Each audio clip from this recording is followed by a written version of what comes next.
Bienvenidos a un viaje fascinante a través del tiempo. Hoy nos adentraremos en la vida dentro del Imperio Asirio, un reino que no solo fue uno de los más poderosos de la antigüedad, sino también uno de los más temidos. Los asirios construyeron ciudades monumentales, dominaron vastos territorios y perfeccionaron el arte de la guerra como pocos lo habían hecho antes. Pero más allá de las batallas y conquistas, ¿cómo era realmente el día a día de quienes vivían bajo este imperio?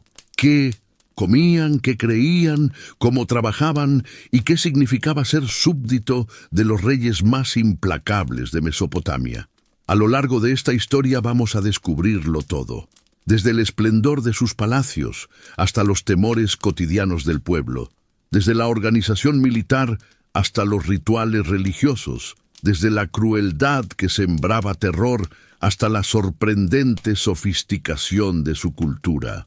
Así que antes de comenzar, te invito a que le des un me gusta a este video, que te suscribas al canal para no perderte más viajes como este, y que me escribas en los comentarios desde dónde nos estás viendo y qué hora es allá en este momento. Ahora sí, ponte cómodo, porque vamos a viajar juntos al corazón del Imperio Asirio, el imperio más temido de la antigüedad.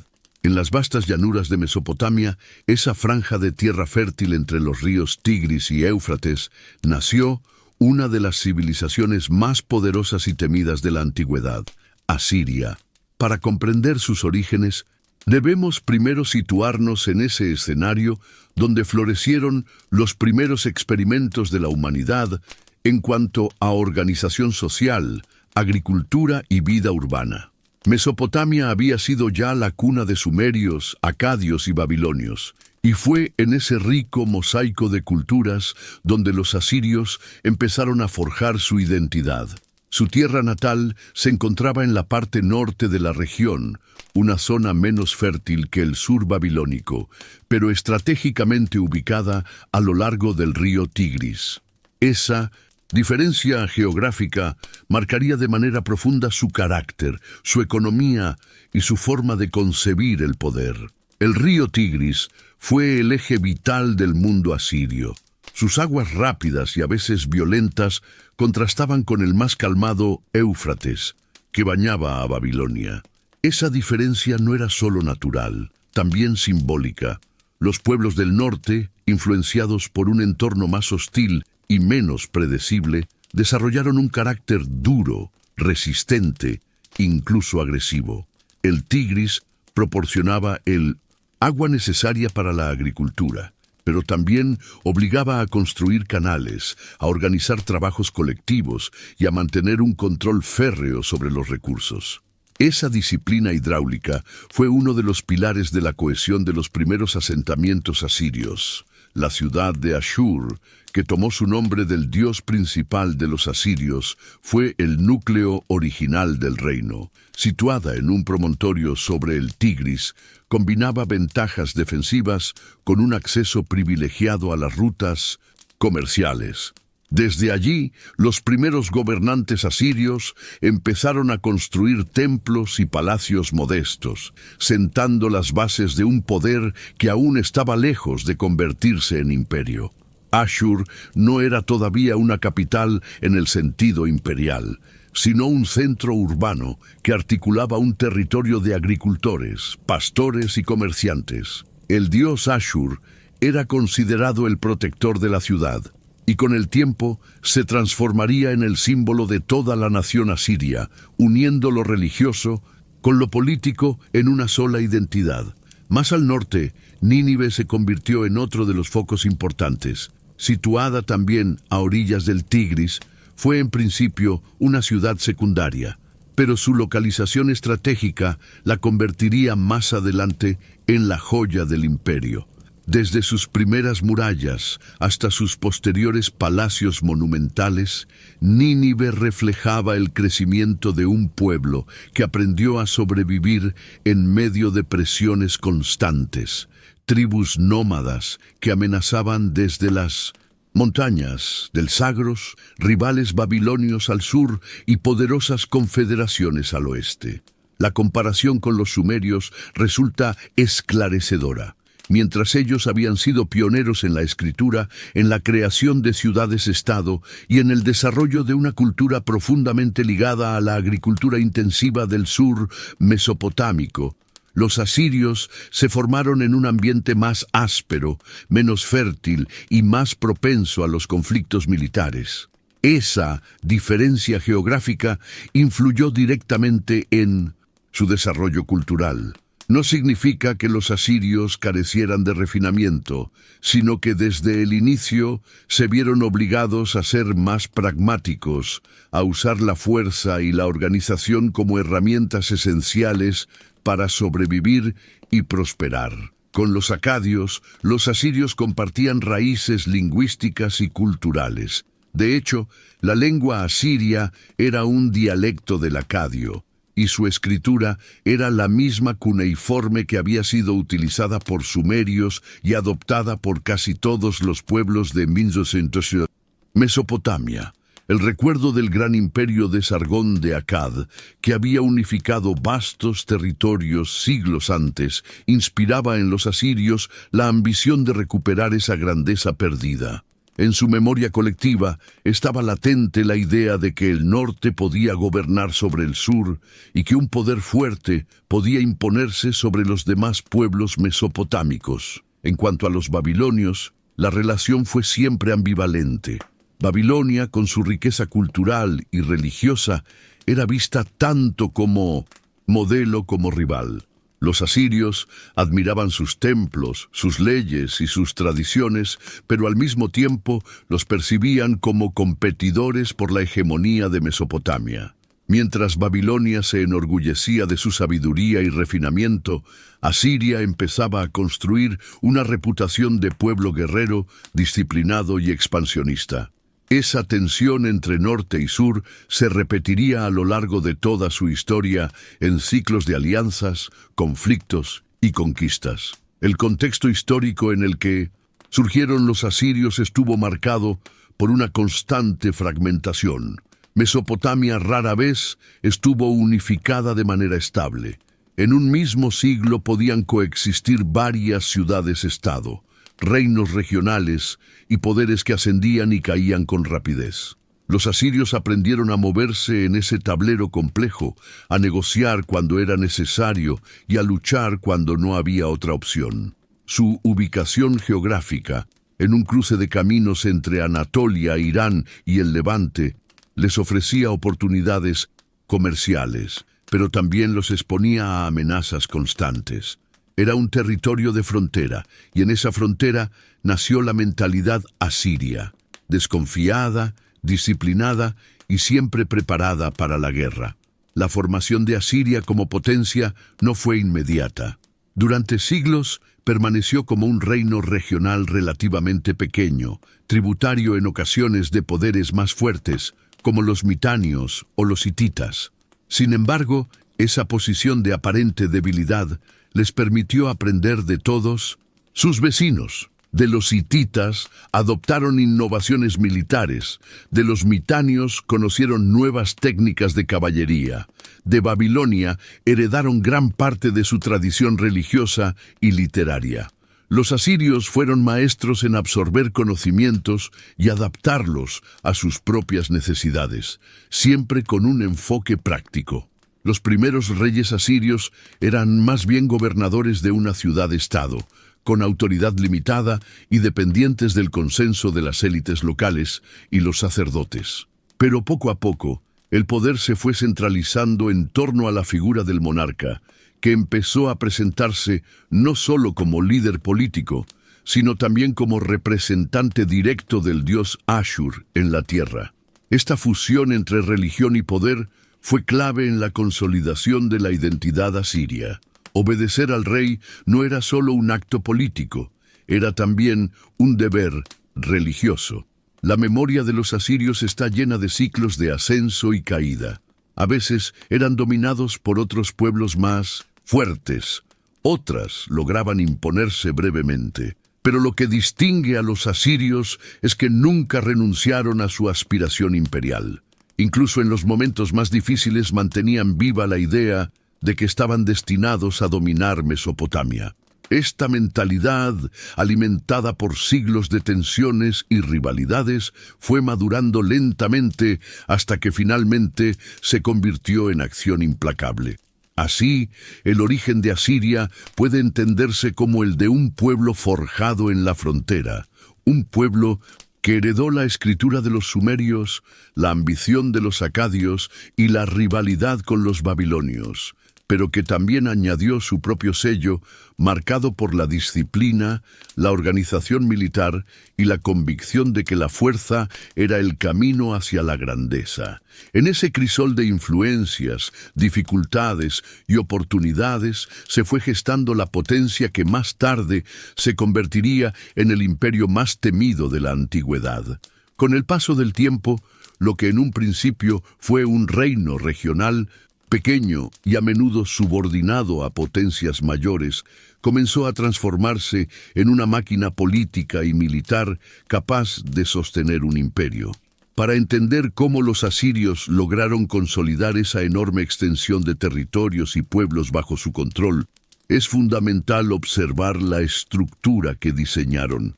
No se trataba solo de fuerza bruta, aunque esa fue siempre una parte esencial de su poder, sino también de un complejo sistema de organización que combinaba religión, administración, burocracia y leyes.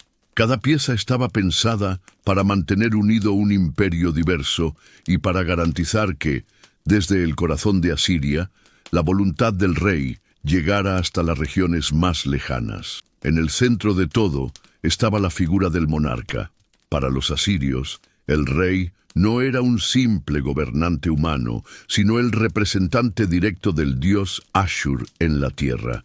No se le concebía como un dios en sí mismo, como ocurría en Egipto con el faraón, pero sí como el único mediador legítimo entre los dioses y los hombres. Su autoridad era sagrada y cuestionarla equivalía a desafiar la voluntad divina. Por ello, cada decisión real tenía un peso religioso. Cuando el rey enviaba a sus ejércitos a conquistar nuevas tierras, se decía que era Ashur quien reclamaba esos territorios.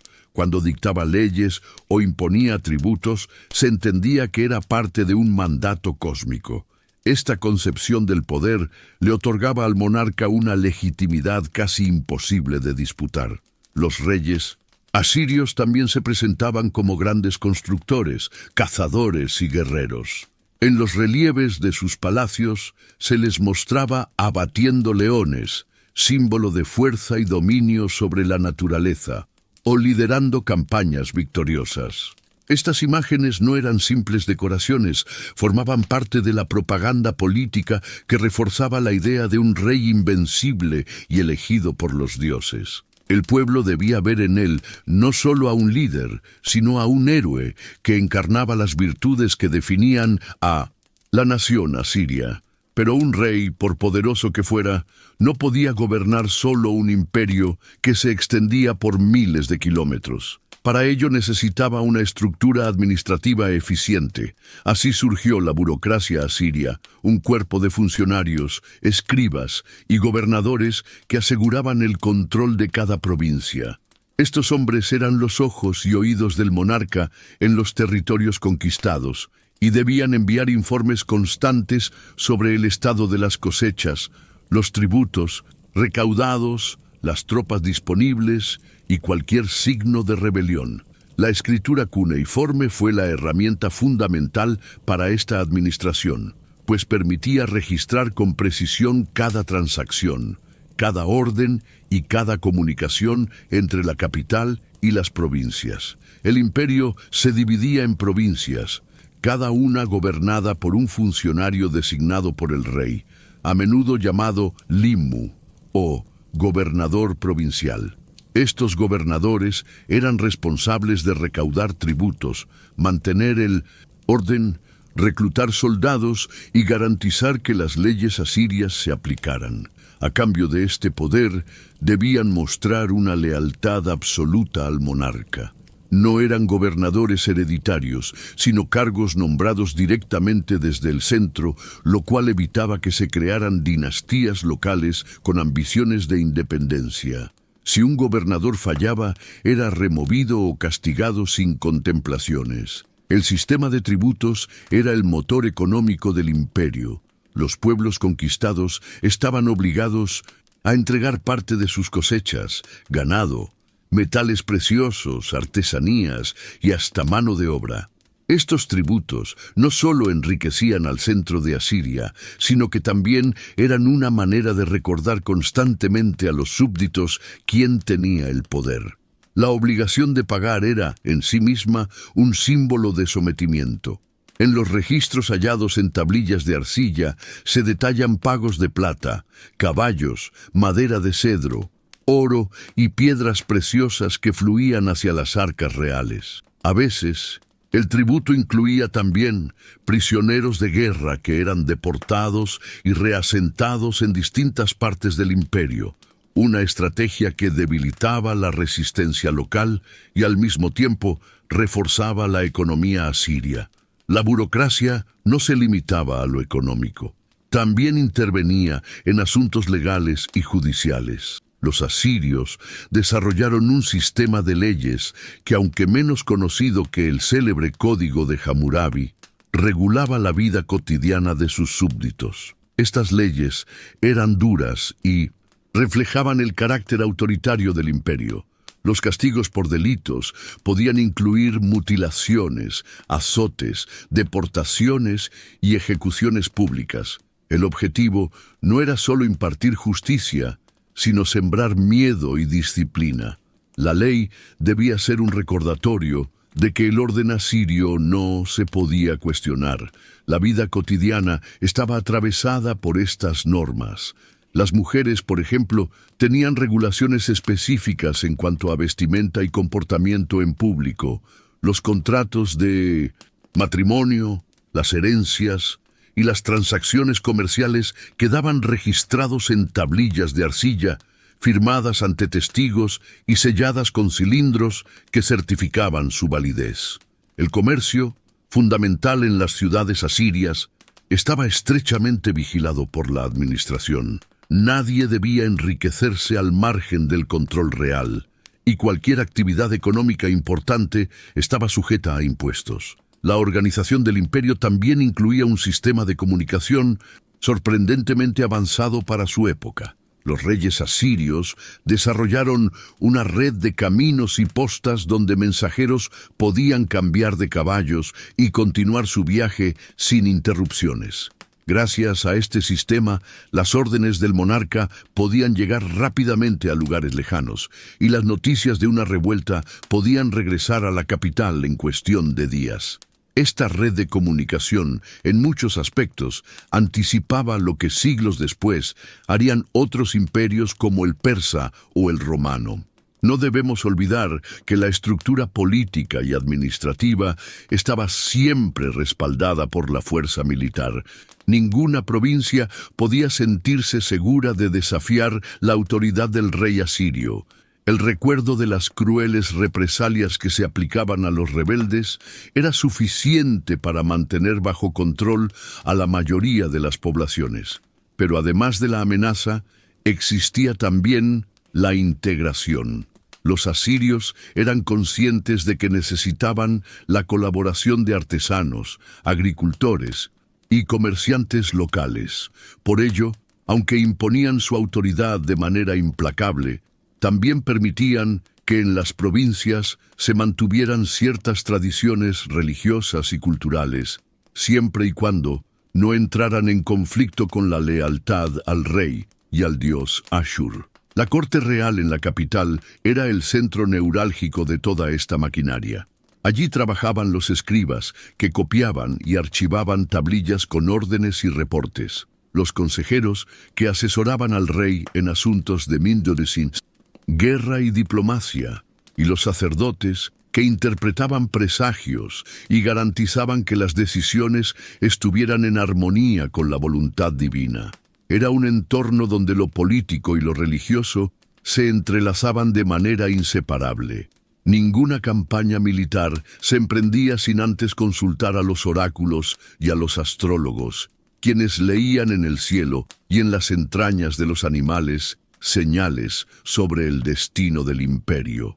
El rey, como figura suprema, debía mostrarse siempre fuerte, y justo y favorecido por los dioses. Cada victoria militar se presentaba como una prueba de que Ashur estaba con él. Cada derrota, en cambio, se interpretaba como un castigo divino, un recordatorio de que debía purificar sus acciones o reforzar sus ofrendas. Esta visión religiosa del poder daba coherencia al sistema. El monarca era humano, sí, pero también era el instrumento de un plan divino mucho más grande. Así se fue consolidando la estructura del imperio asirio, una pirámide de poder con el rey en la cima, sostenido por una burocracia eficiente, gobernadores leales, un sistema de tributos implacable y leyes severas que regulaban hasta los aspectos más pequeños de la vida diaria. Todo estaba orientado a mantener el control y a garantizar que la voluntad del monarca, reflejo de la del dios Ashur, se cumpliera en cada rincón del territorio. La disciplina, la organización y la fuerza eran las bases de esta estructura, y aunque a ojos modernos pueda parecer un sistema opresivo, fue precisamente esa combinación la que permitió que los asirios mantuvieran unido un imperio vasto y diverso durante siglos. En sus cimientos estaban ya los elementos que los convertirían en la potencia más temida de la antigüedad. Para comprender de verdad al imperio asirio, no basta con hablar de reyes, batallas o palacios monumentales.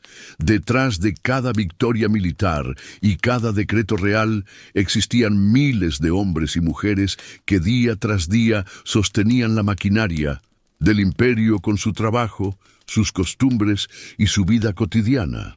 Aunque muchas veces la historia antigua nos muestra solo a los grandes personajes, el verdadero pulso de Asiria estaba en las calles de sus ciudades, en los campos de cultivo, en los talleres y en los hogares. Explorar cómo vivía la gente común nos permite asomarnos a la realidad diaria de un imperio que, pese a su brutalidad en la guerra, también estaba lleno de rutinas, tradiciones y sueños compartidos. Las casas asirias reflejaban tanto la posición social como la organización urbana. En las ciudades, las viviendas de las familias más humildes eran estructuras sencillas, construidas con ladrillos de barro secados al sol, a menudo con una sola planta y pocas habitaciones. Estas casas estaban agrupadas en callejones estrechos, donde el calor y el bullicio eran parte del paisaje cotidiano.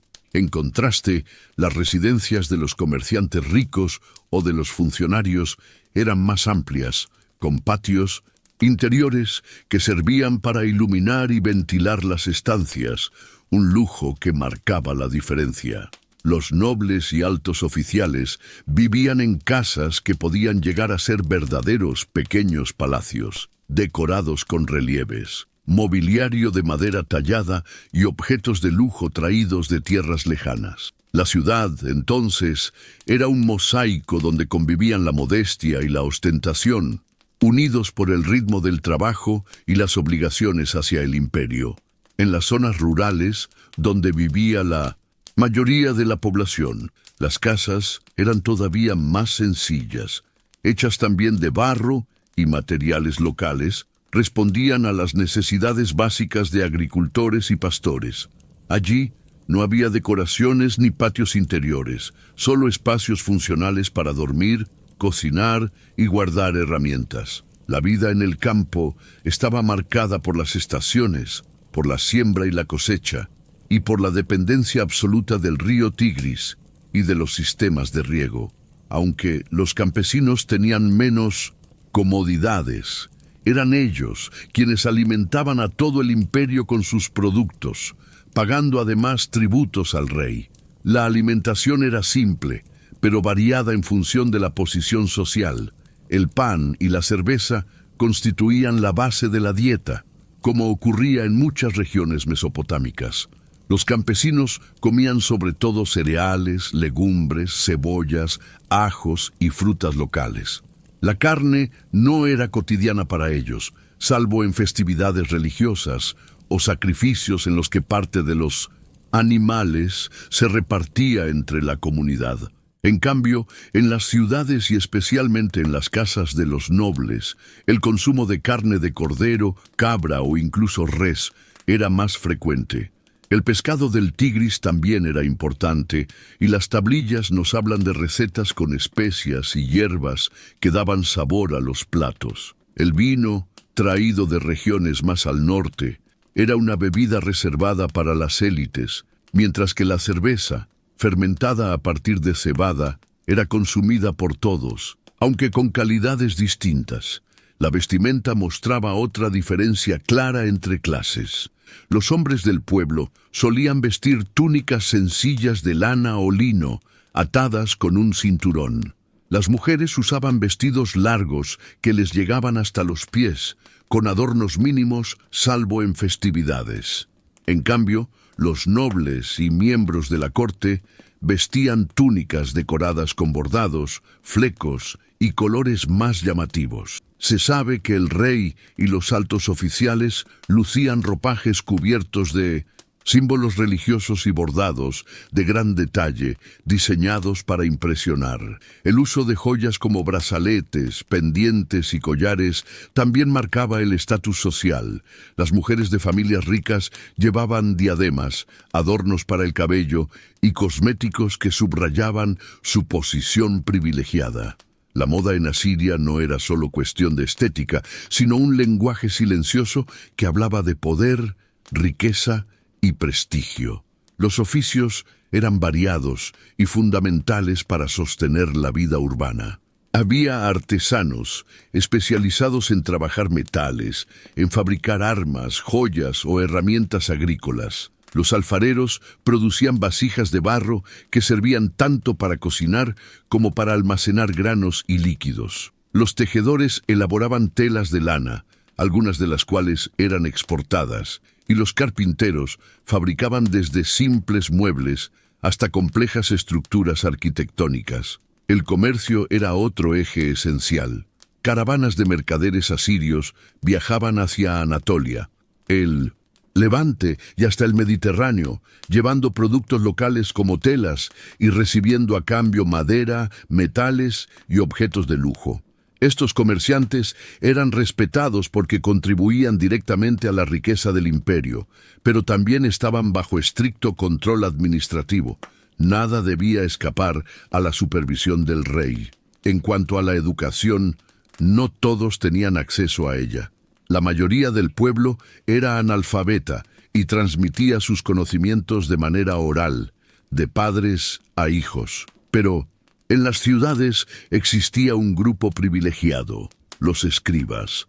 Estos hombres recibían formación en las llamadas casas de las tablillas, donde aprendían a leer y escribir en cuneiforme, un proceso largo y exigente que requería memorizar signos, practicar sobre arcilla y dominar distintos estilos de escritura. Los escribas eran esenciales para la administración imperial, pues registraban tributos, contratos, leyes y correspondencia oficial. Su estatus era elevado y sus servicios muy valorados. La educación entonces estaba reservada a quienes aspiraban a entrar en el aparato burocrático o religioso, no a la mayoría del pueblo, que debía conformarse con aprender los oficios necesarios para sobrevivir. La familia era el núcleo básico de la sociedad asiria. El padre ejercía la autoridad principal, mientras que la mujer tenía un papel definido pero no siempre secundario. En los hogares humildes, la mujer participaba activamente en las labores agrícolas y domésticas, mientras que en las familias acomodadas podía dedicarse más a la gestión del hogar, a la crianza de los hijos y a la supervisión de los sirvientes. Los contratos matrimoniales eran habituales y se firmaban con cláusulas claras sobre herencias, dotes y responsabilidades. El matrimonio no era solo un asunto sentimental, sino una institución legal y económica que garantizaba estabilidad social. El rol de la mujer variaba según su estatus. Las mujeres libres podían poseer propiedades, heredar y en algunos casos incluso administrar negocios, aunque siempre bajo ciertas restricciones. Las esposas de nobles y oficiales tenían influencia indirecta en la política, sobre todo en lo referente a alianzas familiares. Sin embargo, la sociedad asiria era marcadamente patriarcal y las leyes imponían controles estrictos sobre el comportamiento femenino. Por ejemplo, existían normas que regulaban quién debía llevar velo y quién no, como una forma de marcar la diferencia entre mujeres libres y esclavas o prostitutas. Estas disposiciones revelan un fuerte sentido jerárquico y disciplinado que permeaba toda la vida social. La diferencia entre la vida urbana y rural era notoria. En las ciudades, el contacto con mercados, templos, palacios y caravanas comerciales hacía que la vida estuviera llena de movimiento.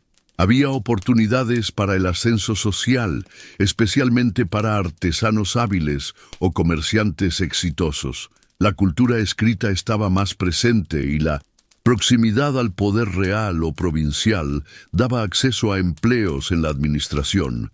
En el campo, en cambio, la vida era más uniforme y menos dinámica. Los campesinos estaban sujetos a la tierra y a las obligaciones tributarias. Sus días se medían por las estaciones agrícolas y rara vez tenían oportunidad de ascender en la escala social. Sin embargo, también disfrutaban de una vida más comunitaria, en la que los vínculos familiares y vecinales eran fuertes y el ritmo era marcado por la naturaleza más que por los decretos del rey. No podemos olvidar tampoco la presencia de esclavos y deportados. Muchos de ellos eran prisioneros de guerra que eran reasentados en tierras lejanas para trabajar en la agricultura, en la construcción de palacios o en talleres artesanales.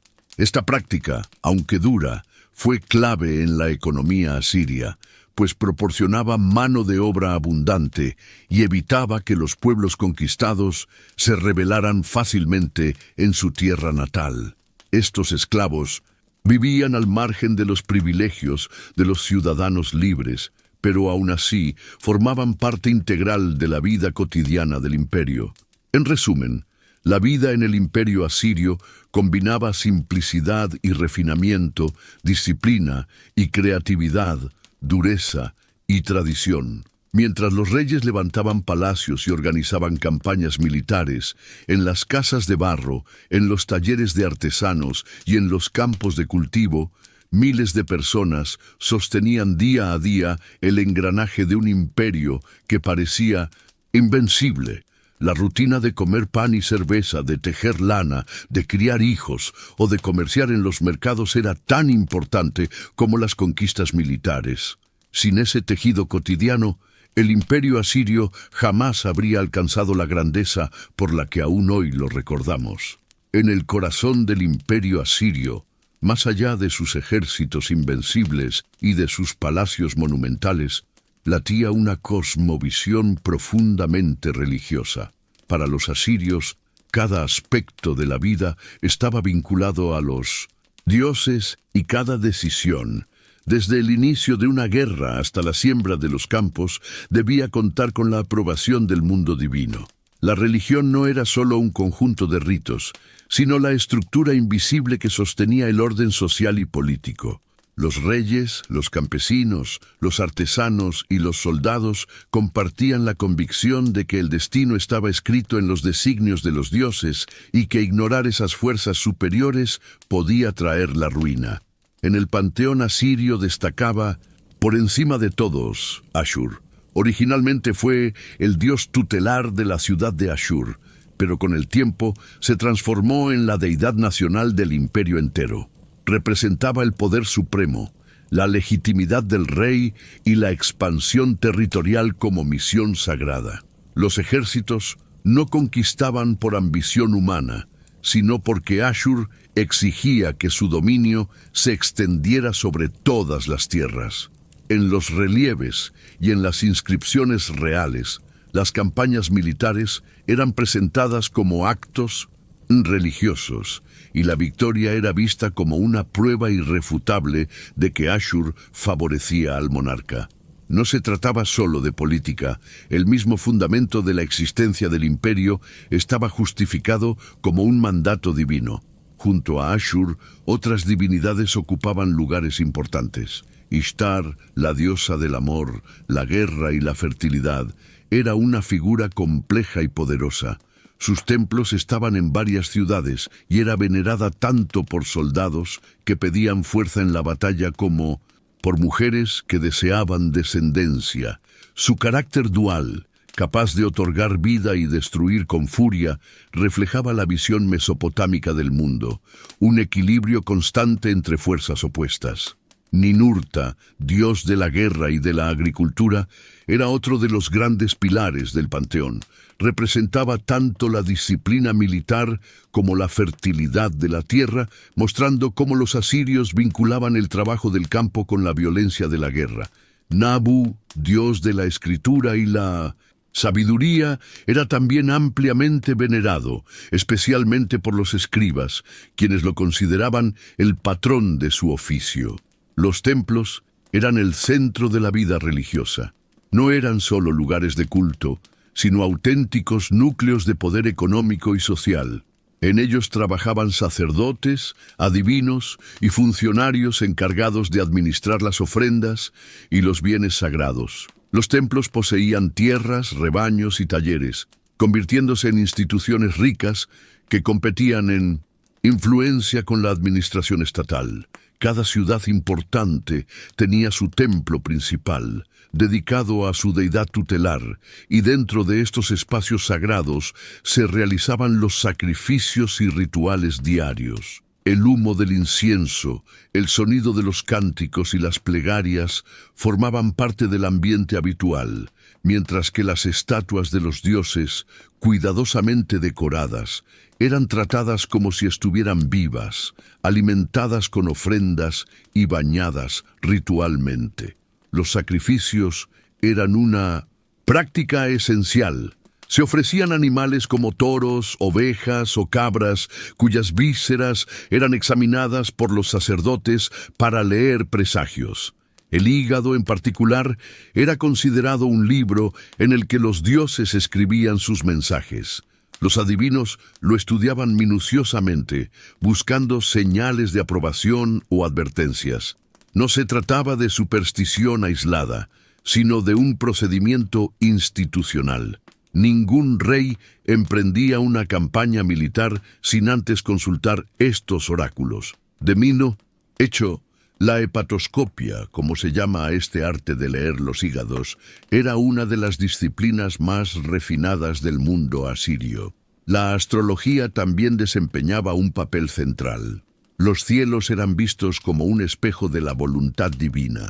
Los sacerdotes observaban las estrellas, los eclipses, los movimientos de los planetas, convencidos de que cada fenómeno celeste anunciaba acontecimientos en la Tierra. Si Marte brillaba de manera inusual, podía ser señal de guerra. Si un eclipse oscurecía el sol, significaba peligro para el rey. Estos presagios eran tomados con absoluta seriedad, y muchas veces se tomaban decisiones políticas en base a ellos. En ocasiones, cuando un presagio indicaba la muerte inminente del monarca, se realizaba un ritual en el que un sustituto temporal, conocido como rey sustituto, era colocado en el trono. Este hombre asumía simbólicamente el destino funesto, y tras un tiempo era ejecutado para cumplir el pronóstico, mientras el verdadero rey recuperaba su posición purificado de ese peligro. Los mitos asirios eran en gran medida herencia de las antiguas tradiciones mesopotámicas. Historias como la de Gilgamesh, héroe en busca de la inmortalidad, seguían circulando en tablillas y cantos. Relatos sobre la creación del mundo, el diluvio universal o las luchas entre dioses y monstruos cósmicos formaban parte de la visión del universo que compartían asirios y babilonios. Estos mitos no eran solo entretenimiento, servían para explicar el orden del mundo, justificar la autoridad de los reyes y enseñar valores colectivos. El diluvio, por ejemplo, recordaba a la humanidad la fragilidad de la vida frente a la ira divina y la necesidad de obediencia a los dioses. Los rituales también marcaban el ritmo de la vida colectiva. Había festividades anuales en las que se celebraban procesiones con las estatuas de los dioses, acompañadas de música, danzas y banquetes. Estas celebraciones no solo reforzaban la fe, sino que también eran momentos de cohesión social, en los que la comunidad entera participaba. Para el pueblo, ver la estatua de su Dios recorrer las calles significaba estar en contacto directo con lo sagrado. En tiempos de guerra, las victorias se conmemoraban con sacrificios especiales, agradeciendo a Ashur e Ishtar por el éxito. La religión estaba presente en todo, desde las grandes campañas militares hasta los pequeños gestos cotidianos, como pronunciar bendiciones antes de una comida o enterrar amuletos protectores bajo los cimientos de las casas. La cosmovisión asiria concebía un universo lleno de fuerzas invisibles, tanto benévolas como hostiles. Los demonios, espíritus y fantasmas eran temidos y debían ser aplacados mediante amuletos, exorcismos y conjuros. Los sacerdotes especializados en magia y encantamientos tenían gran prestigio, pues se pensaba que podían proteger a las personas contra enfermedades, accidentes o maldiciones. La religión no era abstracta, era práctica, cercana y cotidiana. Si un niño enfermaba, se recurría a un sacerdote para identificar qué espíritu estaba causando el mal. Si una familia quería prosperidad, encargaba amuletos con inscripciones protectoras. La vida estaba plagada de gestos rituales que servían para mantener el equilibrio con el mundo invisible. La muerte también estaba integrada en esta visión. Los asirios creían en un inframundo sombrío donde las almas de los difuntos continuaban existiendo, pero en una condición de penumbra y falta de gozo. Por ello, los vivos tenían la responsabilidad de realizar ofrendas a sus antepasados, para aliviar su destino y mantener buenas relaciones con ellos. No rendir culto a los muertos era considerado un acto de negligencia grave, capaz de atraer desgracias. La vida, entonces, estaba unida por un hilo invisible que conectaba a los vivos, los dioses y los muertos en una misma red de obligaciones mutuas. Todo este entramado religioso reforzaba la autoridad del Estado. El rey, al proclamarse elegido de Ashur, podía justificar sus conquistas como misiones sagradas. Los sacerdotes, al leer los presagios, legitimaban las decisiones políticas. El pueblo, al participar en rituales y festividades, encontraba un sentido de pertenencia en un imperio que de otro modo podría parecer lejano y opresivo. En Asiria, religión y poder eran inseparables. Cada piedra de un templo, cada tablilla con un himno, cada sacrificio ofrecido en silencio, contribuía a sostener un orden que se creía reflejo del cosmos. De esta manera, la religión asiria no era solo un aspecto cultural, sino la columna vertebral de toda la civilización. Los dioses estaban presentes en la guerra y en la paz, en la vida pública y privada, en la política y en la intimidad del hogar. Creer en Ashur, en Ishtar y en Ninurta era también creer en la fuerza del imperio, en la disciplina de sus ejércitos y en la inevitabilidad de su destino. En un mundo lleno de incertidumbres, la cosmovisión religiosa de los asirios ofrecía una certeza, que todo lo que sucedía, desde la victoria en el campo de batalla hasta el nacimiento de un niño, estaba inscrito en el plan divino. Y con esa convicción, generación tras generación, Los asirios sostuvieron la grandeza de su imperio y el miedo que inspiraban en el resto del mundo antiguo. Hablar del imperio asirio sin mencionar a su ejército es como intentar describir una tormenta sin hablar del trueno. La fuerza militar fue el corazón y el alma de su poder, la herramienta que les permitió expandirse más allá de sus fronteras naturales y convertirse en el imperio más temido de la antigüedad. Desde sus inicios como un pequeño reino alrededor de la ciudad de Ashur, hasta su consolidación como un coloso que dominaba Mesopotamia, Anatolia, el Levante y Egipto, la clave de su éxito estuvo en un ejército organizado, profesional y brutalmente efectivo. Los asirios no solo combatían, transformaron la guerra en una ciencia y en un espectáculo de terror calculado. A diferencia de otras culturas mesopotámicas, los asirios desarrollaron un ejército permanente.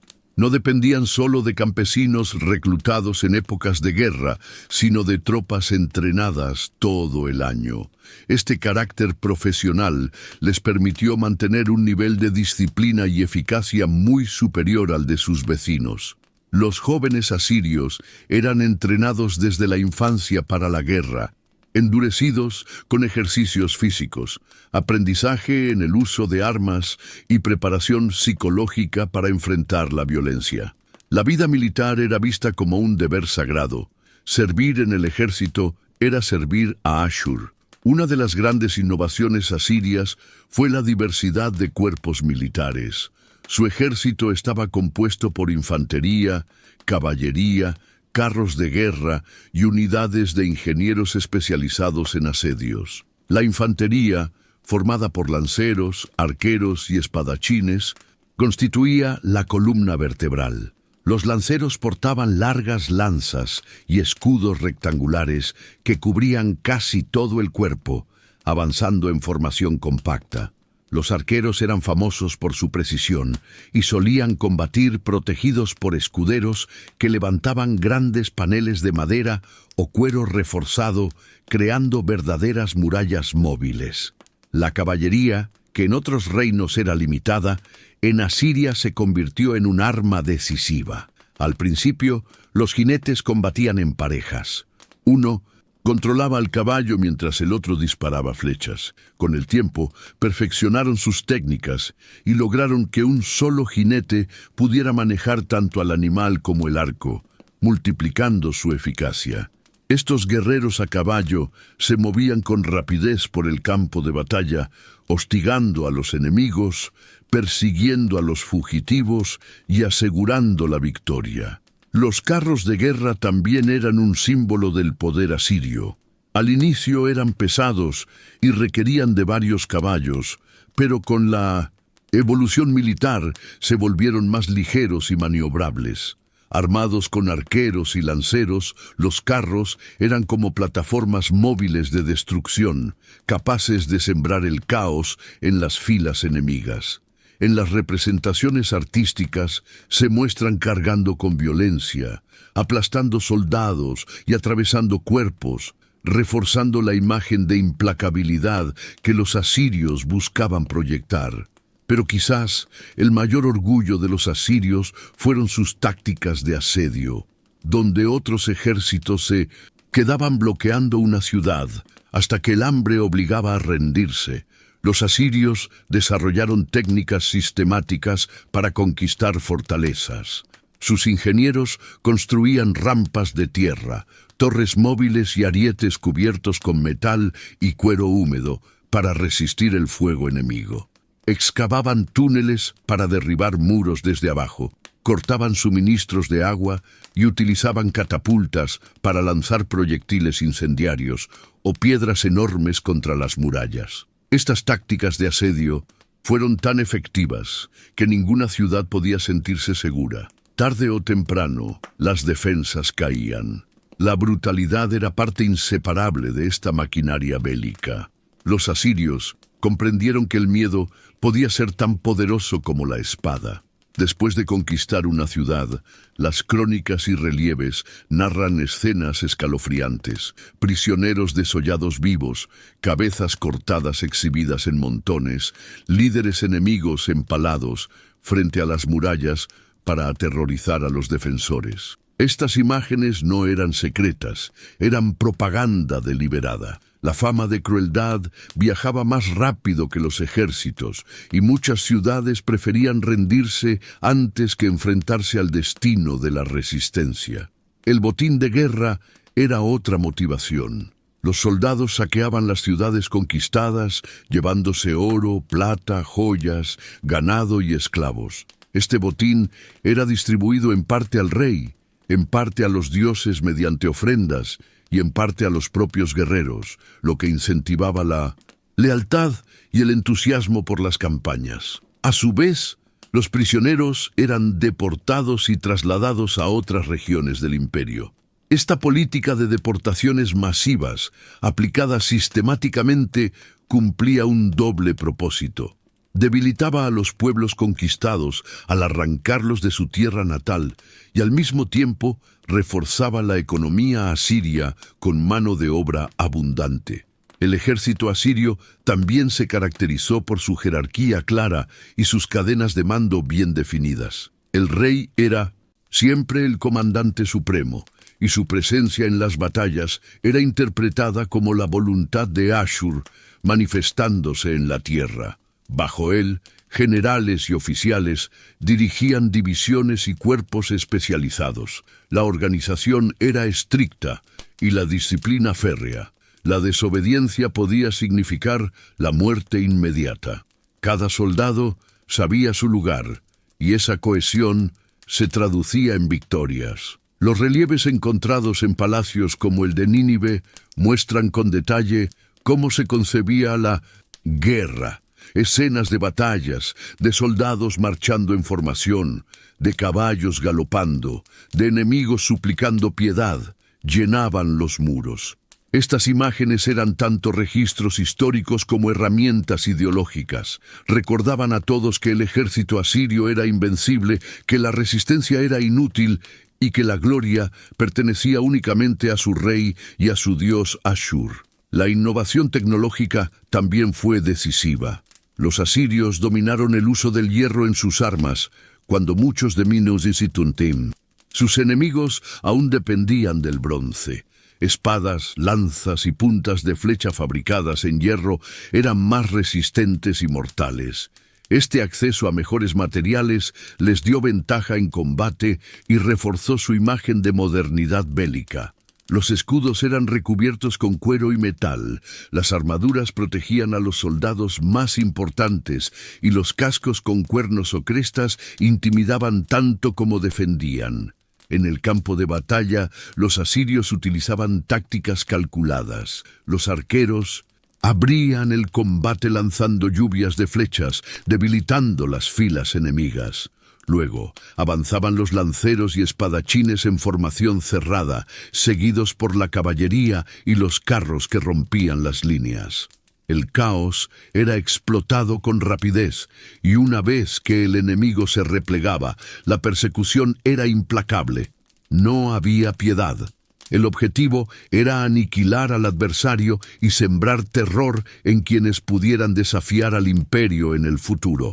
Para el pueblo asirio, la guerra era más que un deber, era un modo de vida. Las campañas anuales mantenían el ejército en movimiento constante, y la gloria militar se convertía en la fuente principal de prestigio social. Los reyes construían su reputación sobre la cantidad de territorios conquistados y enemigos derrotados. Un monarca que no guerreaba era visto como débil, y la fuerza del imperio dependía de mantener esa maquinaria militar activa. Así, el ejército asirio no fue simplemente un instrumento de poder, sino la esencia misma de la identidad del imperio. Su organización, disciplina, innovaciones y terror calculado marcaron un antes y un después en la historia de la guerra. La sombra de sus ejércitos se extendía como un presagio de muerte y destrucción, y allí donde llegaban, la tierra temblaba y los pueblos recordaban que enfrentarse a Asiria era desafiar no solo a hombres, sino al mismísimo Ashur. La guerra era la columna vertebral del imperio, y mientras su ejército se mantuvo invencible, el mundo antiguo contempló a los asirios con un temor reverencial que aún resuena en los ecos de la historia. Hablar del esplendor del imperio asirio es sumergirse en un mundo de piedra, ladrillo y majestuosidad. Si la fuerza del ejército fue el músculo que expandió las fronteras, las ciudades monumentales fueron el rostro con el que los asirios se presentaron al mundo. Estas urbes no solo eran centros administrativos y militares, también eran escaparates de poder, símbolos visibles de la grandeza de un pueblo que se veía a sí mismo como elegido por los dioses. En ellas se concentraba la riqueza arrancada a los pueblos conquistados, se levantaban templos, palacios y murallas, y se desarrollaba una vida urbana que reflejaba la ambición de un imperio destinado a ser recordado. Las ciudades asirias no surgieron de la nada.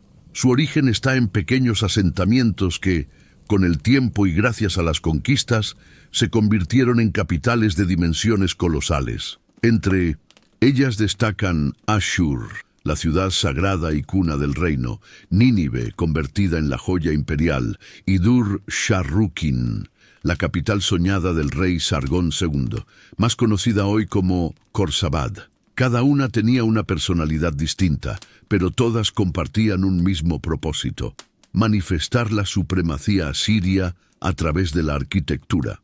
Nínive, la más célebre de todas, se alzó como una metrópoli que llegó a albergar cientos de miles de habitantes, un número extraordinario para la época. Rodeada por murallas de más de 12 kilómetros, reforzadas con torres y puertas monumentales, era un bastión inexpugnable.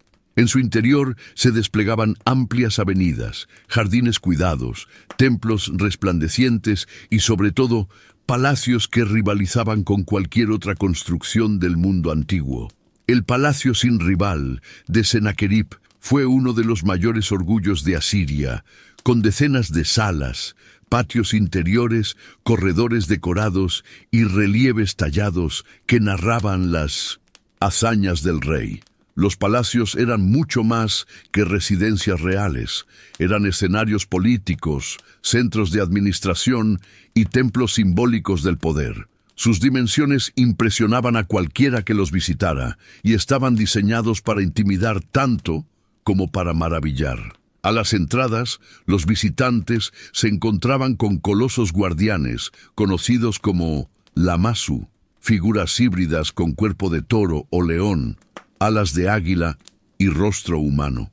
Estas esculturas monumentales, talladas en piedra, podían alcanzar varios metros de altura y estaban destinadas a ahuyentar el mal, pero también a recordar a todos la fuerza y la protección divina de los reyes asirios. El palacio de Khorsabad, construido por Sargón II, fue otro ejemplo del esplendor urbano. Su planta estaba perfectamente planificada, con murallas que protegían no solo la residencia real, sino también templos, almacenes, patios ceremoniales y salas administrativas. El arte en relieve cubría las paredes, mostrando escenas de caza, rituales religiosos y sobre todo victorias militares. Cada imagen era una lección de historia tallada en piedra. Soldados asirios avanzando en formación, enemigos suplicantes, ciudades sitiadas y el rey recibiendo tributos. No era decoración casual, era propaganda que inmortalizaba la gloria imperial. Los relieves son, sin duda, una de las herencias más fascinantes de la civilización asiria. Tallados en piedra caliza, decoraban los muros de los palacios y transmitían mensajes claros. Los reyes eran conquistadores invencibles, cazadores prodigiosos y servidores predilectos de los dioses. Las escenas de caza eran particularmente importantes, ya que mostraban al monarca enfrentándose a leones, el animal considerado rey de las bestias. Esta práctica, más ritual que deportiva, simbolizaba la lucha del orden contra el caos, del rey como protector del pueblo frente a las fuerzas salvajes de la naturaleza. Cada flecha que atravesaba a un león, cada lanza que lo abatía, era un recordatorio visual del poder y del deber sagrado del soberano. La arquitectura asiria también destacó por su capacidad de innovación. Utilizaron principalmente ladrillos de barro, ya que la piedra era escasa en la región, pero no dudaron en importar materiales preciosos desde las tierras conquistadas. La madera de cedro del Líbano, el marfil, el oro y las piedras semipreciosas adornaban las construcciones. Los suelos eran cubiertos con mosaicos y las paredes, además de los relieves, se decoraban con colores vivos que hoy en día se han perdido, pero que en su momento daban vida y fuerza a los espacios. Uno de los elementos más llamativos de las ciudades asirias fueron sus jardines. Si bien los famosos jardines colgantes se asocian más con Babilonia, algunas fuentes sugieren que pudieron haber estado en Nínive, construidos bajo Sennacherib.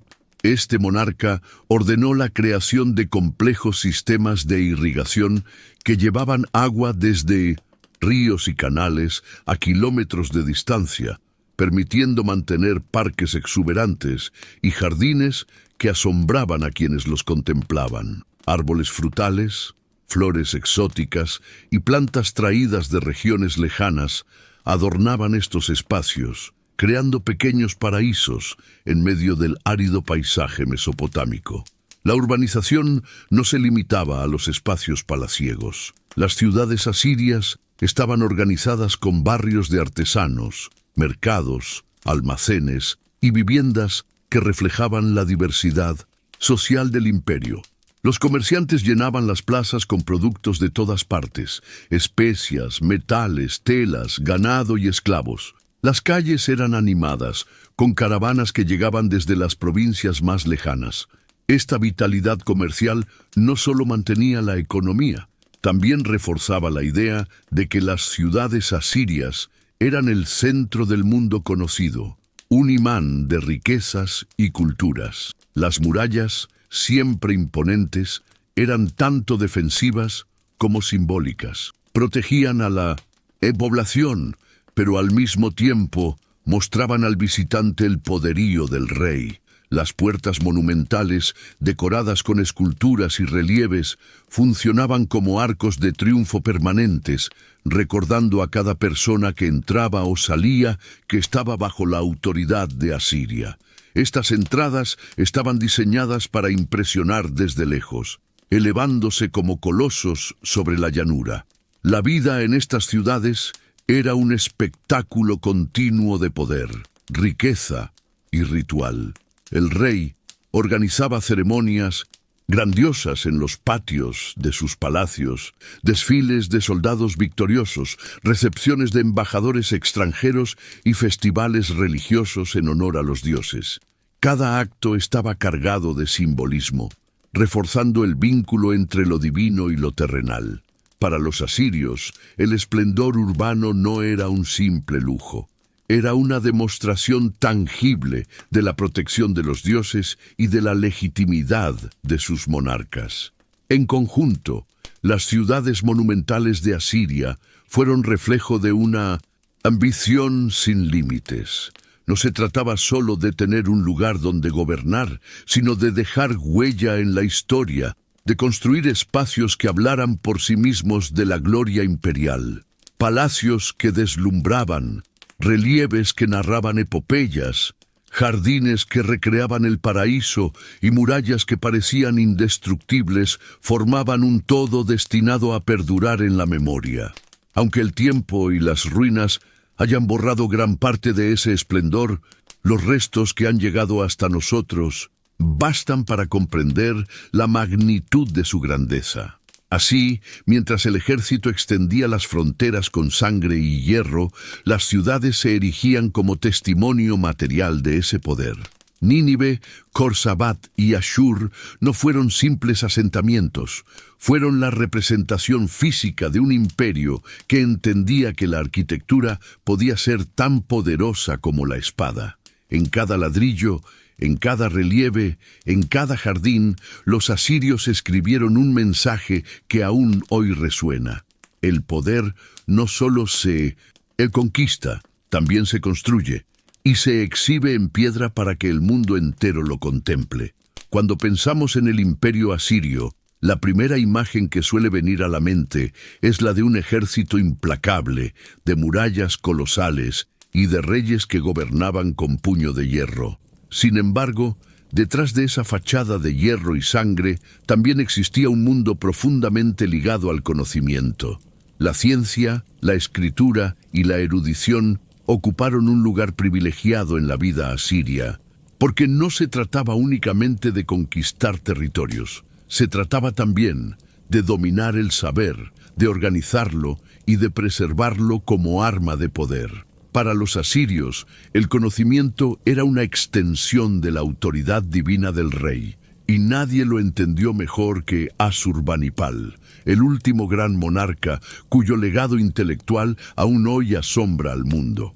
En el corazón de esta tradición se encontraban los escribas, figuras fundamentales en cualquier sociedad mesopotámica, y especialmente en 1900 Asiria.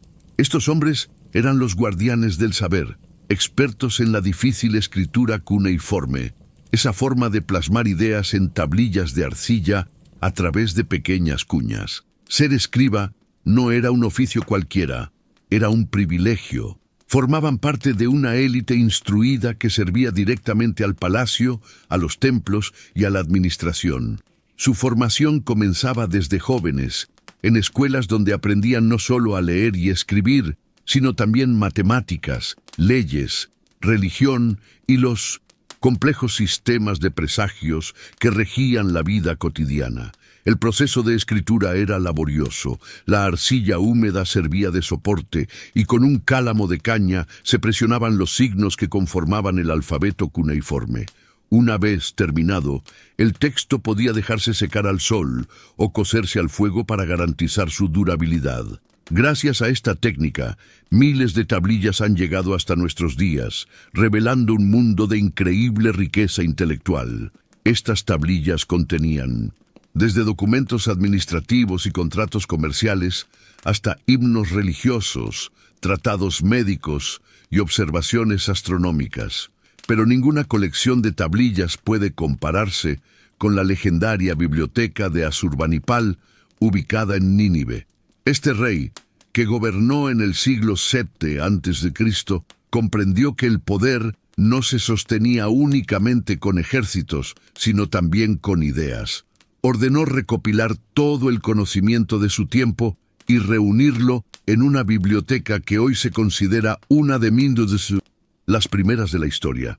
Se estima que contenía más de 30.000 tablillas, cuidadosamente organizadas, clasificadas y copiadas por escribas especializados. En sus estantes de arcilla se encontraba de todo, epopeyas como la de Gilgamesh, mitos cosmogónicos, himnos a los dioses, manuales de astrología, textos de magia, fórmulas médicas, diccionarios bilingües entre sumerio y acadio, tratados matemáticos y registros históricos de campañas militares. La biblioteca no era un simple depósito de textos, era un verdadero centro de conocimiento universal, que reunía saberes de distintas regiones conquistadas y los preservaba bajo la autoridad de Asiria. Uno de los campos donde los asirios destacaron fue la astronomía. Observar el cielo era más que una curiosidad científica, era un deber religioso y político. Creían que los dioses hablaban a través de los astros, y que los movimientos de las estrellas, la luna y los planetas anunciaban el destino de reyes y pueblos. Los astrónomos escribas pasaban noches enteras en las terrazas de los templos, registrando con precisión los eclipses, las fases de la luna y el curso de los planetas. Estos registros eran enviados directamente al palacio, donde se interpretaban como presagios. Sin embargo, más allá de lo religioso, los asirios aportaron avances técnicos reales. Sabían calcular ciclos lunares con gran exactitud, predijeron eclipses con sorprendente precisión y establecieron tablas matemáticas para facilitar sus observaciones. La división del círculo en 360 grados y la medición del tiempo en horas, minutos y segundos, herencia de la tradición mesopotámica, fue perfeccionada en el ámbito asirio y transmitida a civilizaciones posteriores. La matemática, inseparable de la astronomía, se aplicaba también en la vida práctica. Los escribas elaboraban tablas de multiplicación y división, resolvían ecuaciones, calculaban áreas de campos agrícolas y volúmenes de construcciones. El Seitu, sistema sexagesimal, basado en múltiplos de 60, permitió desarrollar una aritmética que aún hoy usamos, especialmente en la medición del tiempo y de los ángulos. La administración imperial dependía de este conocimiento para llevar registros de impuestos, controlar tributos y planificar obras monumentales. La medicina asiria, por su parte, era un campo fascinante donde se mezclaban el empirismo y lo mágico. Los médicos escribas recopilaban remedios, diagnósticos y tratamientos en 1900, tablillas que hoy constituyen algunos de los primeros tratados médicos de la humanidad. Encontramos en ellos descripciones de enfermedades, síntomas y recetas a base de plantas, minerales y procedimientos quirúrgicos simples. Se practicaban curaciones mediante emplastos, infusiones y fumigaciones. Pero también se recurría a conjuros y rituales, porque la enfermedad se interpretaba como una señal de desequilibrio entre el hombre y los dioses. Este saber no se quedaba encerrado en los templos o palacios. La organización de la biblioteca de Asurbanipal muestra que había una intención de preservar y transmitir el conocimiento. Muchos textos eran copias de obras mucho más antiguas, lo que revela que los asirios se veían a sí mismos como herederos de una tradición intelectual milenaria. Al reunir y resguardar esos textos, estaban creando un puente entre el pasado y el futuro, entre la sabiduría ancestral de sumerios y acadios y el legado que luego recibirían los griegos y otras culturas. La importancia del conocimiento en Asiria se reflejaba también en la figura del propio rey. Asurbanipal se jactaba de ser un monarca letrado, capaz de leer y escribir en acadio y en sumerio, y orgulloso de su capacidad de comprender textos complejos. Este detalle lo distinguía de muchos de sus predecesores, que dejaban la erudición en manos de los escribas. En sus inscripciones, Asurbanipal presumía de haber superado a todos en sabiduría, y no era un gesto vacío. Bajo su reinado se consolidó la biblioteca más impresionante de la antigüedad. Por supuesto, este énfasis en la erudición no era desinteresado. Tener acceso al saber significaba tener poder. Las colecciones de presagios servían para legitimar decisiones políticas y militares. Los textos legales regulaban la vida cotidiana. Los tratados médicos fortalecían la salud de la población y los registros astronómicos guiaban los calendarios agrícolas. La ciencia, la escritura y el conocimiento no eran pasatiempos académicos, eran herramientas prácticas y, sobre todo, instrumentos de control. El legado intelectual de Asiria sobrevivió incluso a su caída. Cuando los medos y los babilonios destruyeron Nínive en el 612 a.C., los restos de la biblioteca quedaron enterrados entre las ruinas. Siglos más tarde, al ser redescubiertas, las tablillas de arcilla sorprendieron al mundo moderno. Gracias a ellas, conocemos hoy la epopeya de Gilgamesh, uno de los textos más antiguos de la humanidad, y poseemos registros detallados de cómo los pueblos mesopotámicos entendían el universo. Asurbanipal, sin saberlo, había creado un tesoro inmortal. En definitiva, El imperio asirio fue mucho más que un gigante militar. En sus ciudades resonaban también los ecos de escribas que copiaban pacientemente textos, de astrónomos que alzaban la vista al cielo, de médicos que intentaban comprender el misterio de la enfermedad y de reyes que veían en el saber una forma de perpetuar su grandeza. Fue un imperio que entendió que las armas conquistaban territorios, pero el conocimiento conquistaba el tiempo, y aunque sus murallas cayeron, sus tablillas siguen hablándonos miles de años después, testimonio silencioso de que la verdadera inmortalidad no está en la fuerza sino en las palabras que se preservan. El imperio asirio no solo inspiraba respeto y admiración por su organización, su cultura o su ejército, sino también un miedo que se extendía mucho más allá de sus fronteras. La crueldad y el terror no eran accidentes ni excesos de algunos reyes, eran herramientas deliberadas de política, estrategias cuidadosamente diseñadas para consolidar el poder, mantener el orden interno y asegurar que la expansión territorial se realizara sin demasiada resistencia. Comprender esta dimensión del imperio es esencial para entender cómo un territorio relativamente pequeño pudo someter a pueblos vastos y variados durante siglos. Desde muy temprano, los asirios entendieron que la guerra no debía limitarse al campo de batalla. La intimidación era parte integral de la estrategia. Las ciudades que resistían el avance del ejército enfrentaban castigos ejemplares que servían como lección a otras posibles rebeldías. La propaganda estaba tallada en piedra en los palacios y murallas, relieves que mostraban prisioneros siendo empalados, ejecutados o sometidos a torturas extremas. Estas imágenes no eran secretas, se exhibían públicamente para que cualquier visitante, diplomático o embajador comprendiera que enfrentarse a Asiria equivalía a un destino horrible. Uno de los métodos más conocidos y sistemáticamente aplicados eran las deportaciones masivas. Cuando una ciudad caía, no bastaba con ocuparla o saquearla. Los asirios trasladaban poblaciones enteras, a veces decenas de miles de personas, a otras regiones del imperio. Esto tenía varios propósitos. Debilitaba la capacidad de rebelión de la población original, permitía utilizar la mano de obra de los prisioneros en proyectos estatales y agrícolas, y fortalecía otras áreas del imperio con trabajadores que podían ser controlados por el gobierno central. Estas deportaciones eran devastadoras para los pueblos desplazados, pero eficaces para mantener un imperio cohesionado. La brutalidad de los castigos no se limitaba a los prisioneros de guerra.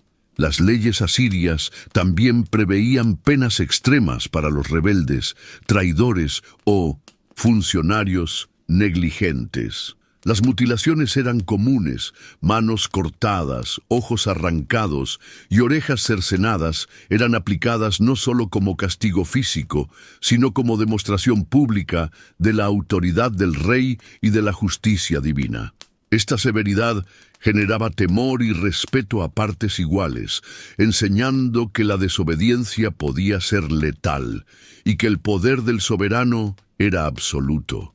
La destrucción de ciudades enteras también formaba parte de esta política de terror. Nínive, Dur-Sharrukin y otras urbes fueron testigos de cómo la resistencia podía resultar en la ruina total. Las murallas eran derribadas, los templos saqueados, los palacios incendiados y las viviendas arrasadas. Cada bloque de piedra removido, cada columna caída, enviaba un mensaje claro. La resistencia no era una opción.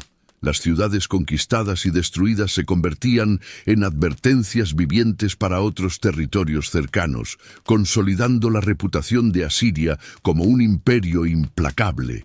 Los relatos asirios, tanto en tablillas como en relieves, detallan con precisión estas prácticas.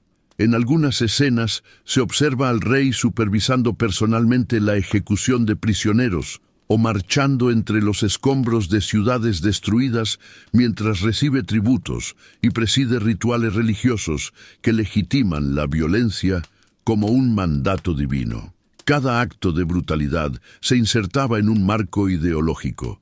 Ashur, el dios tutelar, exigía obediencia y expansión. Los reyes no eran tiranos, arbitrarios, eran instrumentos de la voluntad divina. Los asirios no eran violentos por mero sadismo, comprendían que el miedo podía ser más efectivo que la fuerza bruta. Una ciudad que conocía el destino de sus vecinos conquistados, una población que había escuchado historias de mutilaciones y deportaciones, era más propensa a rendirse sin luchar. Así, la crueldad se transformaba en una estrategia de control preventivo. El terror no solo protegía al imperio, sino que lo expandía con menor costo humano y logístico para las tropas asirias. Incluso la propaganda escrita y visual estaba al servicio de esta política. Los palacios reales estaban llenos de relieves que mostraban escenas de guerra y de castigos, no con intención de horrorizar únicamente, sino de comunicar un mensaje político. El rey era fuerte, justo y temido, y la resistencia equivalía a la destrucción segura. Las crónicas, tablillas y anuncios públicos aseguraban que la fama de crueldad viajara mucho, más rápido que los ejércitos, un fenómeno que podía desactivar conflictos antes de que comenzaran. La deportación masiva tenía además una dimensión económica y estratégica. Al reasentar poblaciones en regiones que necesitaban trabajadores, los asirios lograban fortalecer territorios recién conquistados, consolidar fronteras y mejorar la productividad agrícola e industrial.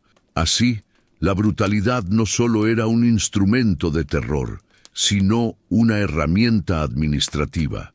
Combinaba miedo, control y eficiencia económica en un solo mecanismo.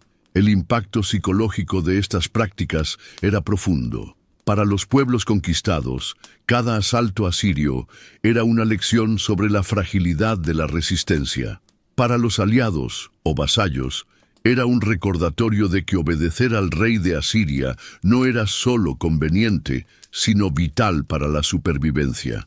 Esta mezcla de terror calculado y eficiencia administrativa convirtió al imperio en una potencia estable, capaz de mantener un control que otras civilizaciones de la época no lograban sostener por tanto tiempo. Los historiadores modernos destacan que este uso sistemático del terror tuvo un efecto duradero. Los asirios se convirtieron en sinónimo de crueldad en el imaginario colectivo de la antigüedad. Poetas, cronistas y pueblos contemporáneos narraban con detalle sus campañas, asegurando que las leyendas sobre Asiria sobrevivieran mucho más allá de la caída del imperio. La brutalidad, entonces, no solo consolidó el poder en su momento, sino que garantizó la memoria histórica de un imperio que desbordaba miedo y respeto. En las ciudades y territorios conquistados, la combinación de saqueo, deportación y mutilación lograba un equilibrio entre la disuasión y la explotación. Los prisioneros eran usados para construir palacios, trabajar en campos o servir en la administración, mientras el miedo mantenía a la población bajo control. Así, la crueldad asiria no era caos aleatorio, sino una forma calculada de gobernanza que fusionaba terror, economía y política en una estrategia global de dominación. En resumen, la crueldad y el terror fueron instrumentos centrales en la maquinaria política asiria. Deportaciones masivas, castigos ejemplares, mutilaciones y destrucción de ciudades no eran hechos aislados ni improvisados. Eran políticas deliberadas para consolidar el poder, mantener la cohesión del imperio y disuadir cualquier intento de rebelión.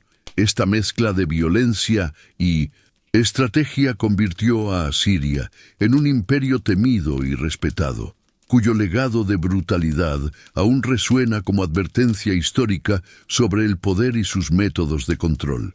El imperio asirio, que durante siglos había dominado Mesopotamia y gran parte del cercano oriente con mano de hierro, no era invencible. Su poder militar, sus ciudades monumentales y su sistema administrativo sofisticado no pudieron sostenerse indefinidamente frente a las crecientes tensiones internas y externas. La historia del ocaso asirio es un relato de ambición desmedida, resistencia de pueblos oprimidos y la aparición de nuevos actores que cambiaron el equilibrio de poder en la región. La caída de Nínive en 612 a.C. no fue un hecho aislado, sino el resultado de un proceso complejo de debilitamiento interno y presión externa, que culminó en la desaparición de Asiria como potencia dominante. Durante los siglos previos a su caída, el imperio comenzó a mostrar signos de fragilidad. A pesar de 1907, contar con un ejército formidable, el esfuerzo constante de mantener campañas militares prolongadas agotó recursos humanos y financieros. Las guerras continuas, las deportaciones masivas y el saqueo de territorios vecinos generaron un imperio vasto pero difícil de administrar. Las provincias lejanas empezaron a resentirse de la autoridad central y las rebeliones locales se hicieron más frecuentes y coordinadas. Gobiernos de vasallos insatisfechos y líderes regionales ambiciosos comenzaron a desafiar la hegemonía de Nínive, evidenciando que el control basado en el terror tenía límites cuando la cohesión interna empezaba a fallar. Los reyes asirios intentaron sofocar estas revueltas con la misma brutalidad que había caracterizado al imperio: deportaciones masivas, ejecuciones ejemplares y represalias sobre ciudades rebeldes. Sin embargo, este enfoque tenía un efecto contraproducente. Aumentaba la resistencia y el resentimiento y debilitaba la lealtad de las élites locales. La presión constante sobre la población y la administración generó fisuras internas que con el tiempo se convirtieron en grietas irreparables.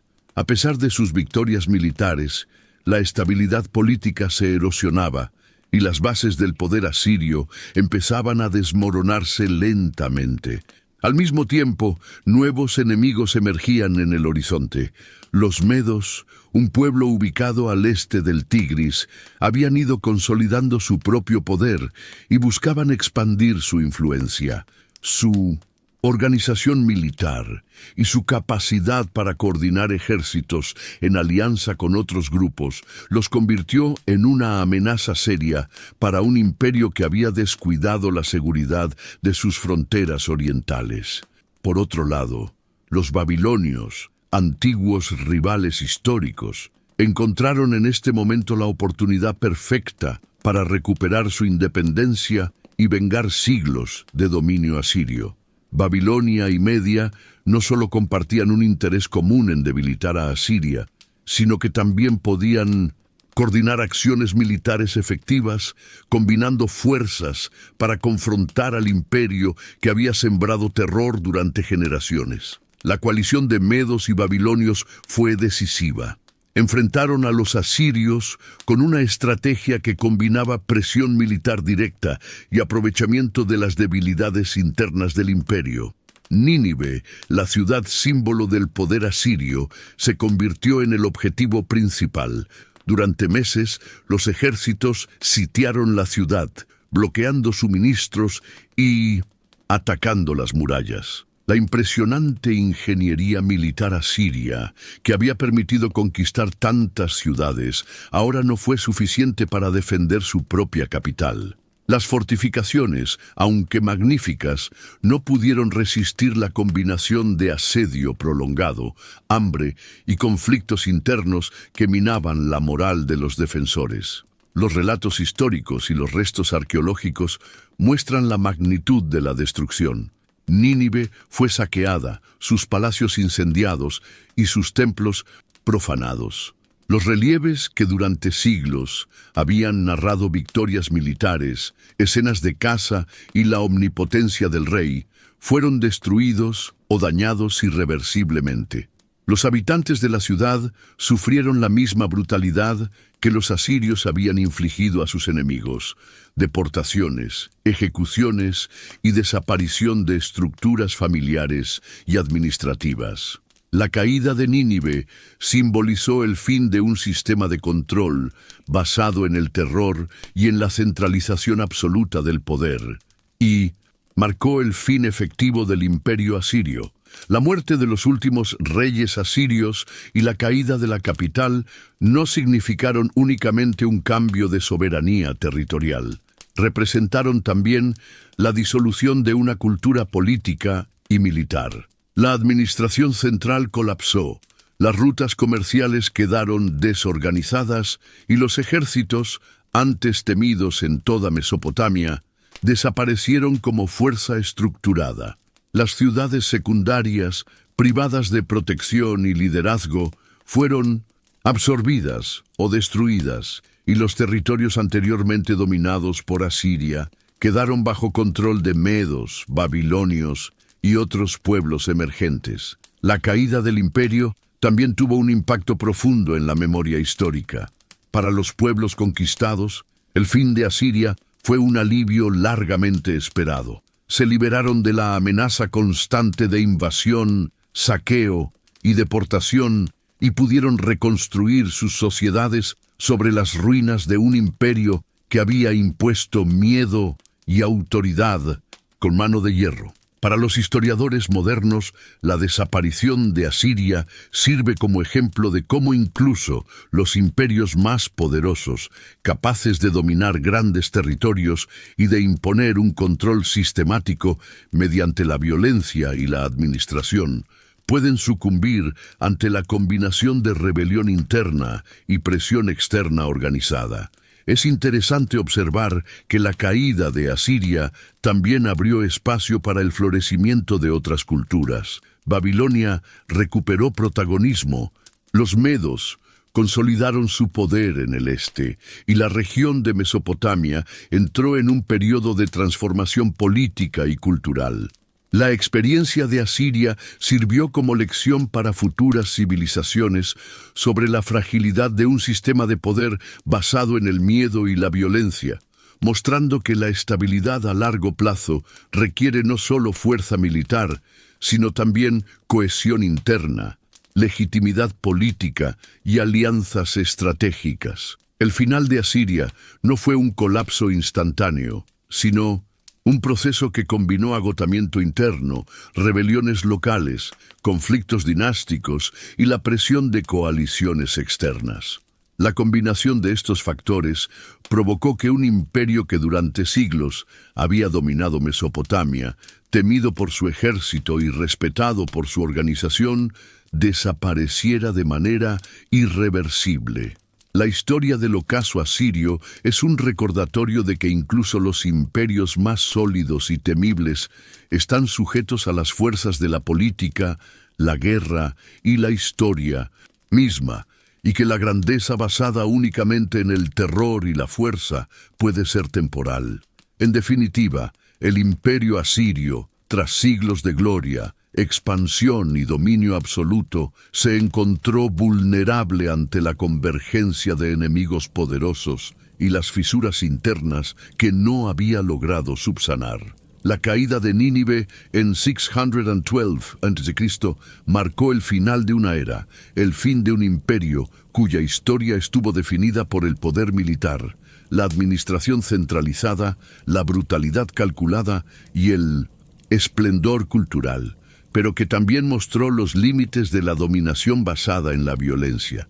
El legado asirio sobrevivió en relatos, relieves y tablillas, recordando para siempre al mundo antiguo que la fuerza y la crueldad pueden conquistar territorios, pero no garantizan la eternidad.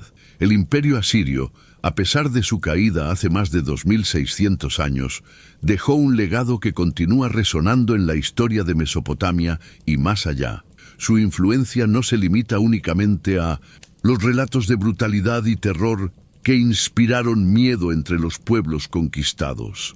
También abarca avances en guerra, administración, arquitectura, escritura y cultura que marcaron un precedente duradero para civilizaciones posteriores. Comprender este legado es comprender cómo una sociedad que combinaba fuerza y conocimiento pudo dejar huella tanto en el mundo antiguo como en nuestra memoria histórica. En el ámbito militar, los asirios transformaron la guerra en una ciencia sistemática. Sus tácticas de asedio, la organización de ejércitos permanentes y la integración de diferentes cuerpos militares, como la caballería, la infantería y los carros de guerra, sentaron las bases de estrategias que fueron estudiadas y adaptadas por culturas posteriores. La planificación detallada de campañas, la logística de suministros y la combinación de terror psicológico con eficacia militar mostraron que la fuerza bruta, cuando se combina con disciplina y planificación, puede convertirse en un instrumento de control extraordinariamente eficaz. Incluso hoy, historiadores y estrategas analizan las campañas asirias como ejemplo de cómo el miedo y la organización pueden fusionarse para sostener un imperio. En la administración, los asirios implementaron un sistema que combinaba centralización y delegación. El poder del rey, considerado representante de los dioses, estaba respaldado por una burocracia eficiente que incluía gobernadores provinciales, recaudadores de tributos y escribas especializados. Este modelo permitió mantener cohesión sobre territorios vastos y culturalmente diversos. Aunque la violencia era un componente, la capacidad de organizar recursos, impuestos y mano de obra de manera estructurada dejó un precedente claro para imperios posteriores, como los persas y los helenísticos, que desarrollaron sistemas administrativos inspirados en prácticas mesopotámicas. La arquitectura asiria también ha sido fuente de inspiración a lo largo de los siglos. Los palacios monumentales de Nínive y Khorsabad, con sus relieves que narraban la historia y el poder de los reyes, así como los colosales guardianes Lamassu, fueron ejemplos de cómo la arquitectura puede funcionar como símbolo político y cultural. Los jardines, los templos y los complejos urbanos mostraban un dominio estético y funcional que influyó en civilizaciones vecinas y posteriores. La planificación urbana asiria, combinando murallas defensivas, zonas administrativas y residenciales, así como espacios públicos, demostró un entendimiento avanzado de la organización de la ciudad como instrumento de control y prestigio. La escritura y el conocimiento, especialmente a través de la labor de los escribas y la biblioteca de Asurbanipal, también constituyen un legado significativo. La preservación de textos administrativos, literarios, astronómicos, médicos y religiosos permitió que parte del saber mesopotámico no se perdiera tras la caída del imperio. La cuneiforme no solo fue un instrumento de comunicación y administración, sino también una herramienta de preservación cultural. Gracias a estos esfuerzos, hoy conocemos la epopeya de Gilgamesh, tratados médicos antiguos, registros astronómicos precisos y prácticas administrativas que ilustran la sofisticación de la civilización asiria. La combinación de terror y organización, que muchos considerarían antagónica, es también parte del legado asirio.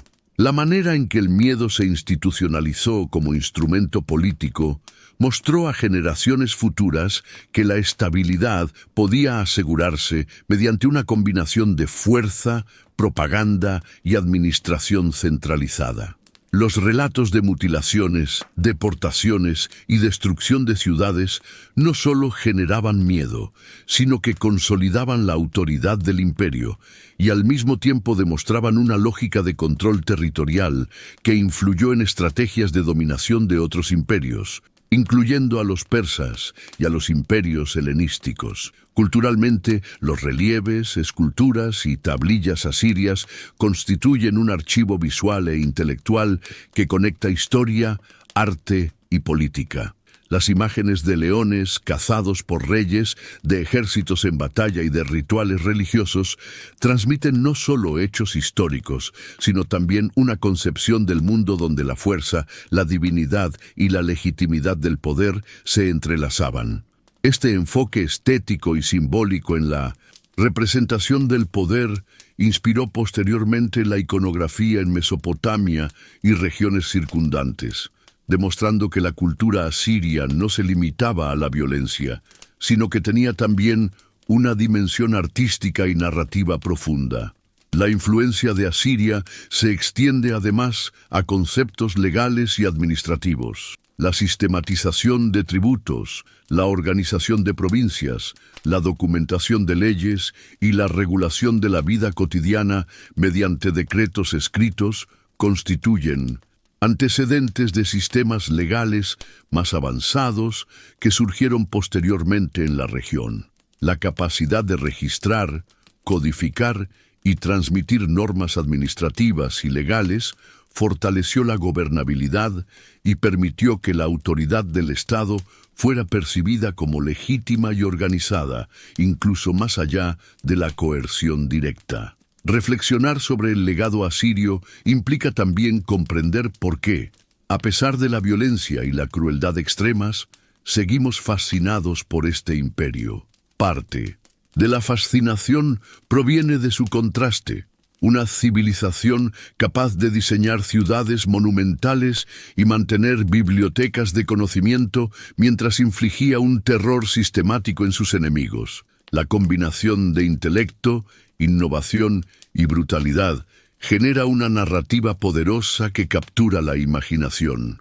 Un imperio que construyó, escribió, planeó y luchó como pocos, dejando una huella imborrable tanto en la historia como en nuestra percepción moderna de la antigüedad. Hoy, cuando observamos los restos arqueológicos de Nínive o las tablillas de Asurbanipal, comprendemos que Asiria fue más que un imperio de terror. Fue una civilización compleja, con logros extraordinarios en guerra, administración, cultura y conocimiento. Sus estrategias militares inspiraron tácticas posteriores. Sus relieves enseñaron la narrativa del poder y su biblioteca preservó saberes que hubieran podido perderse para siempre. La fascinación actual por Asiria refleja esa dualidad. Admiramos la capacidad humana para organizar, crear y pensar, incluso cuando esa misma habilidad se utilizó para dominar y aterrorizar. En última instancia, el legado del imperio asirio nos recuerda que la historia de la humanidad está hecha de complejidad, contradicciones y enseñanzas. Nos muestra que el poder puede ser al mismo tiempo destructivo y creativo, que la cultura puede florecer incluso en medio del terror, y que los logros intelectuales pueden sobrevivir más allá de los ejércitos y los reinos. Asiria desapareció como potencia política, pero su influencia permanece viva, hablándonos desde tablillas de arcilla, relieves de piedra y ruinas monumentales, recordándonos que la grandeza y la brutalidad pueden coexistir y que el estudio de su historia sigue siendo un espejo para entender tanto el pasado como la naturaleza humana.